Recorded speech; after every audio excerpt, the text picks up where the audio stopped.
ঠিক জোহরের নামাজ পড়ে আমি জিকির করছিলাম, ওই সময় আমাকে এক ভাই, বিএনপির এক ভাই ডেকে নিয়ে আসে যে এ, ঠিকাদার সমিতির সেক্রেটারি রফিক আপনাকে ডাকছে, একটু বের হন। তো আমি মসজিদ থেকে স্বাভাবিকভাবে বের হয়েছি।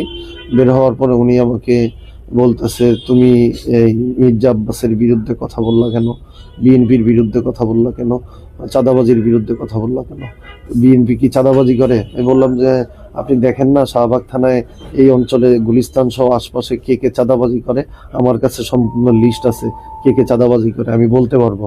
কয় তুমি বলতে পারলে কি এই জন্য বিএনপির নাম বলবা?